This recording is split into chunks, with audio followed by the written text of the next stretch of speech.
Amaram cinema വീണ്ടും തിയേറ്ററിലേക്ക് എത്തുകയാണ്. അപ്പോൾ ഇപ്പം മുഴുവനും സോഷ്യൽ മീഡിയയിൽ അതിനെക്കുറിച്ചുള്ള പല ചർച്ചകൾ നടക്കുന്നുണ്ട്. അപ്പോൾ അമരം സിനിമയുമായി ബന്ധപ്പെട്ടിട്ടുള്ള ചില രസകരമായിട്ടുള്ള കുറച്ച് ഓർമ്മകളാണ് ഞാൻ നിങ്ങളോട് കൂടി പങ്കുവയ്ക്കാൻ പോകുന്നത്.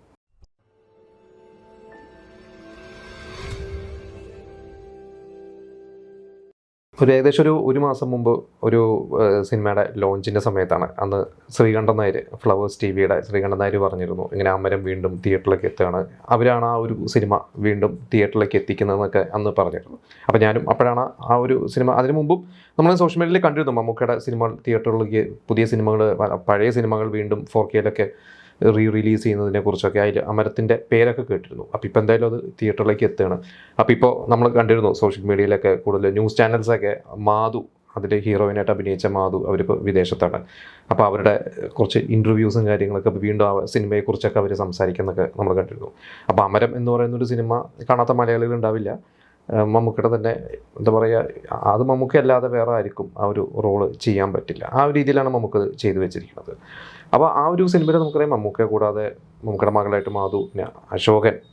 അപ്പോൾ തമാശ രൂപേണ കുറച്ച് കാലം മുമ്പ് നൻപകൽ നേരത്ത് മയക്കമെന്ന് പറഞ്ഞൊരു സിനിമയുടെ ഒരു ഇൻ്റർവ്യൂ സമയത്ത് മമ്മൂക്ക പറഞ്ഞിരുന്നു അതിൽ അശോകനാണ് ഹീറോ, ഞാനതിൽ നായികയുടെ അച്ഛൻ, അശോകൻ്റെ അമ്മായച്ഛൻ്റെ റോളാണ് ചെയ്തതെന്നൊക്കെ പറഞ്ഞ് തമാശ രൂപേണയൊക്കെ അന്ന് പറഞ്ഞിരുന്നു. അപ്പോൾ ശരിക്കും അശോകനും അതിൽ ഗംഭീരമായിട്ടുള്ള റോള് തന്നെയാണ് കിട്ടിയിരിക്കേണ്ടത്. പിന്നെ മുരളി, KP ലളിത, ഇവരൊക്കെ ഉണ്ട്. അപ്പോൾ ശരിക്കും അതിൽ അശോകൻ്റെ റോളിൽ ആദ്യം ശരിക്കും അശോകനല്ലായിരുന്നു ആദ്യത്തെ ഓപ്ഷൻ. അന്ന് മലയാള സിനിമയിൽ ഒരു നായകനായിട്ട് ഇങ്ങനെ എന്താ പറയുക, വളരെ കുറച്ച് 2 സിനിമകൾ മാത്രം ചെയ്ത് നിൽക്കുന്ന സഞ്ജയ് എന്ന് പറയുന്ന വൈശാലി. സഞ്ജയ് എന്ന് പറഞ്ഞു കഴിഞ്ഞാൽ പലർക്കും മനസ്സിലാവില്ല. ശരിക്കും വൈശാലിയിൽ ഋഷിശൃംഗനായിട്ട് വന്ന സഞ്ജയ്, അദ്ദേഹം മലയാളിയല്ല, നോർത്ത് ഇന്ത്യനാണ്, ബോംബെ ആണെന്ന് തോന്നുന്നു, അദ്ദേഹത്തിൻ്റെ സ്ഥലം മഹാരാഷ്ട്രക്കാരനാണെന്ന് തോന്നുന്നു. എന്തായാലും അദ്ദേഹമാണ് ആ വൈശാലി ചെയ്തു. അത് പിന്നെ വടക്കൻ വീരഗാഥയും അതിലും ചെയ്തിട്ടുണ്ട്. ഇത് കഴിഞ്ഞിട്ട് അദ്ദേഹത്തെയാണ് ഈ ഒരു റോളിലേക്ക് ശരിക്കും പറഞ്ഞു കഴിഞ്ഞാൽ അന്ന് പ്ലാൻ ചെയ്തിരുന്നത്. പക്ഷേ അന്ന് 2-3 കാര്യങ്ങൾ കേട്ടിരുന്നു. ഒന്ന് കേട്ടത് അദ്ദേഹത്തിനെ പ്രോപ്പറായിട്ട് കമ്മ്യൂണിക്കേറ്റ് ചെയ്യാൻ പറ്റിയില്ല, അത് കാരണം ആണ് ആ റോള് മിസ്സായത്, പകരം ആണ് പിന്നീട് അശോകിലേക്ക് വന്നെന്ന് കേട്ടിരുന്നു. പക്ഷേ അദ്ദേഹം തന്നെ കുറച്ച് കാലം മുമ്പ്, സഞ്ജയ് തന്നെ കുറച്ച് കാലം മുമ്പ് ഏതൊരു ഇൻ്റർവ്യൂവിൽ പറഞ്ഞ ഒരു ആർട്ടിക്കിൾ ഇട്ടായിരുന്നു, അതിപ്പോഴും സോഷ്യൽ മീഡിയയിലുണ്ട്. അദ്ദേഹം പറഞ്ഞത് ഷൂട്ടെല്ലാം പ്ലാൻ ചെയ്തതിൻ്റെ തൊട്ട് മുമ്പാണ്, ഒരാഴ്ച മുമ്പാണ് അദ്ദേഹത്തിന് ടൈഫോയിഡ് വന്നത്. അത് കാരണം പിന്നെ ഡോക്ടർ പറഞ്ഞു ട്രാവൽ ചെയ്യാൻ പാടില്ല, കുറേ ദിവസം റെസ്റ്റും മരുന്നുകളും ഒക്കെ കൊടുത്ത കാരണം ട്രാവൽ ചെയ്യാൻ പറ്റും. കാരണം ഇത് നമുക്കറിയാം, കടലിലും ഒക്കെ ആയിട്ട് കുറേ വെയിലും മഴയും ഒക്കെ കൊണ്ട് ആ ഒരു നടുക്കടലിലൊക്കെ ഷൂട്ട് ചെയ്യേണ്ട സീൻസൊക്കെ ഉണ്ട്. അപ്പോൾ അത് ഹെൽത്ത് പ്രോപ്പർ അല്ലെങ്കിൽ കുറച്ച് പ്രശ്നമാണ്. അപ്പോൾ അതുകൊണ്ട് അദ്ദേഹത്തിന് പിന്മാറി കഴിഞ്ഞപ്പോഴാണ് പകരം അശോകനെ റോൾ ചെയ്തത്. അപ്പോൾ ഇന്ന് നമുക്കറിയാം അശോകൻ്റെ തന്നെ ഏറ്റവും ബെസ്റ്റ് പെർഫോമൻസുള്ള ഒന്നാണ്. അപ്പോൾ അശോകൻ എന്ന് പറഞ്ഞു കഴിഞ്ഞാൽ ഇനി ഹരിഹർ നഗർ നമ്മുടെ മനസ്സിലോട്ട് വരും, പിന്നെ വരുന്നൊരു സിനിമ അമരമായിരിക്കും. ഇങ്ങനെ കുറച്ച് സിനിമകളുണ്ട് നമ്മൾ റിപ്പീറ്റായിട്ട് കാണുന്ന സിനിമകൾ. പിന്നെ അഴകിയ എന്ന് പറയുന്ന ഒരു ഗംഭീരമായിട്ടുള്ളൊരു പാട്ട് അദ്ദേഹത്തിന് കിട്ടി. ഇതിൻ്റെ സ്ക്രിപ്റ്റ് ശരിക്കും ലോഹിദാസാണ്. നമുക്കറിയാം ലോഹിദാസിൻ്റെ അതിഗംഭീരമായിട്ടുള്ളൊരു സ്ക്രിപ്റ്റ് തന്നെയാണ്. ശരിക്കും ഇതിൻ്റെ കഥ പല്ലിശ്ശേരി എന്ന് പറയുന്ന ഒരു ഫിലിം ജേർണലിസ്റ്റ്, പലർക്കും അറിയുന്നുണ്ടാവും. അതേ അപ്പോൾ യൂട്യൂബ് ചാനലൊക്കെ നടത്തി കുറേ സിനിമാ കഥകളൊക്കെ പറയുന്ന ഒരു വ്യക്തിയാണ്. അദ്ദേഹത്തിൻ്റെ ഒരു പൂരം എന്ന് പറയുന്ന ഒരു ചെറുകഥ, അതിനെ ബേസ് ചെയ്തിട്ടാണ് എഴുതിയിരിക്കുന്നത്, ലോഹിദാസ് എഴുതിയിരിക്കുന്നത്.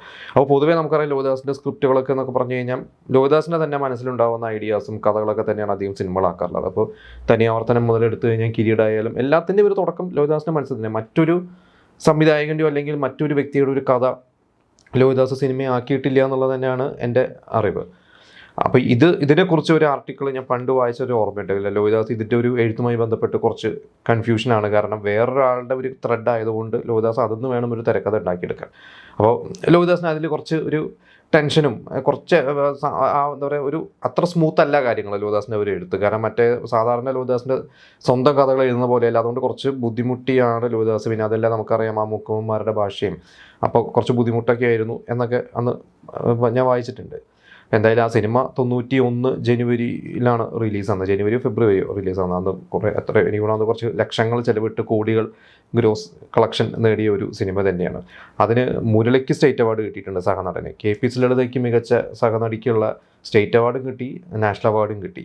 പിന്നെ മധു അമ്പാട്ട് ക്യാമറാമാൻ, അദ്ദേഹത്തിന് സ്റ്റേറ്റ് അവാർഡ് കിട്ടി. മമ്മൂക്കയ്ക്ക് ശരിക്കും പറഞ്ഞാൽ ആ വർഷം അവാർഡ് കിട്ടിയിട്ടില്ല. അപ്പോൾ 91 അവാർഡ് അന്ന് ബെസ്റ്റ് ആക്ടർ ലാലേട്ടൻ തന്നെയായിരുന്നു, നാഷണലും സ്റ്റേറ്റും ലാലേട്ടൻ തന്നെയായിരുന്നു. മമ്മൂക്കയ്ക്ക് അന്ന് അവാർഡ് കിട്ടിയില്ല. എൻ്റെ കാരണം അന്ന് പിന്നീട് പറഞ്ഞ ആ ഒരു മുക്കുവൻ്റെ ഒരു മമ്മൂക്കയ്ക്ക് ഗ്ലാമർ കൂടുതലാണ്, അതായത് ഒരു മുക്കുവൻ്റെ ലുക്കല്ല മമ്മൂക്കയ്ക്കുള്ള എന്നൊക്കെ റീസൺസ് ഒക്കെ കേട്ടിട്ടുണ്ട്. പിന്നീട് സോഷ്യൽ മീഡിയയിലൊക്കെ പലവരും പല രീതിയിലൊക്കെ അതിനെ പല വിമർശനങ്ങളൊക്കെ എഴുതിയിട്ടുണ്ട് അന്നത്തെ ജോലിയെക്കുറിച്ച്. നമുക്ക് എത്രത്തോളം സത്യമുണ്ട് എന്നറിയില്ല. എന്തായാലും അമരം വീണ്ടും തിയേറ്ററിലേക്ക് എത്തുകയാണ്. കുറേ പലവർക്കും പല ഓർമ്മകളുണ്ടാവും അമരം തിയേറ്ററിൽ കണ്ടൊക്കെ ഓർമ്മകൾ. കാരണം അന്ന് ഒരു തൃശ്ശൂർ എന്ന് പറയുന്ന രാഗം തിയേറ്റർ ഉണ്ട്, നമുക്കറിയാം. രാഗം തിയേറ്ററിലൊക്കെ എത്രയോ കാലം ഓടിയ സിനിമയാണ്. മമ്മൂക്കയുടെ ഒരു ലക്കി തിയേറ്റർ തന്നെയാണ്. ന്യൂഡൽഹി സിനിമ രാഗത്തിൽ വളരെ കളക്ട് ചെയ്ത സിനിമയാണ്. ഇൻസ്പെക്ടർ ബലം, കുറേ സിനിമകളുണ്ട് മമ്മൂക്കയുടെ രാഗം തിയേറ്ററിൽ. അപ്പോൾ രാഗം തിയേറ്ററിൽ എത്രയോ വളരെയധികം റെക്കോർഡുകൾ നേടിയ ഒരു സിനിമ തന്നെയായിരുന്നു കുറേ തിയേറ്റേഴ്സിൽ.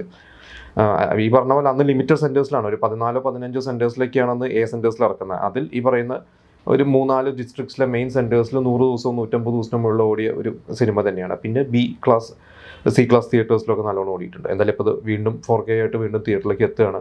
അപ്പോൾ റിലീസുകളിൽ നമുക്കറിയാം, ഇപ്പോൾ രാവണപ്രഭു ഇറങ്ങി നല്ലൊരു എന്താ പറയുക, പുതിയ തലമുറയ്ക്കൊക്കെ വീണ്ടും തിയേറ്ററിൽ കാണാൻ പറ്റി. അന്ന് കാണാത്തവർക്കൊക്കെ, അന്ന് കണ്ടവർക്ക് വീണ്ടും ഇതൊന്ന് റീവിസിറ്റ് ചെയ്യാൻ പറ്റി. അതുപോലെ തന്നെയാവും അമരം എന്നൊക്കെ അമരം എന്തായാലും ഒരു വലിയൊരു നമുക്കറിയാം, അങ്ങനെ ഒരു അടിപൊളി പാട്ടോ അങ്ങനെയുള്ള ഡാൻസോ ഒന്നുമുള്ള, നമുക്ക് രാവണപ്രഭു പോലെ അങ്ങനെ ഒരു ആക്ഷനോ അല്ലെങ്കിൽ ഒരു മാസ് മസാല സിനിമയല്ല. പക്ഷേ അമരം അതിൻ്റേതായ തിയേറ്ററിൽ തന്നെ എക്സ്പീരിയൻസ് ചെയ്യേണ്ട ഒരു സിനിമയാണ്. അതിൻ്റെ ഒരു വിഷ്വൽ കാര്യങ്ങളൊക്കെ 4Kയിലും കൂടി ആകുമ്പോൾ എങ്ങനെ വരും എന്നുള്ളത് നമുക്ക് എന്തായാലും തിയേറ്ററിൽ പോയിട്ട് തന്നെ കാണാം. കണ്ടു കഴിഞ്ഞിട്ട് നമുക്ക് അതിനെക്കുറിച്ചുള്ള കഥകൾ ഡിസ്കസ് ചെയ്യാം.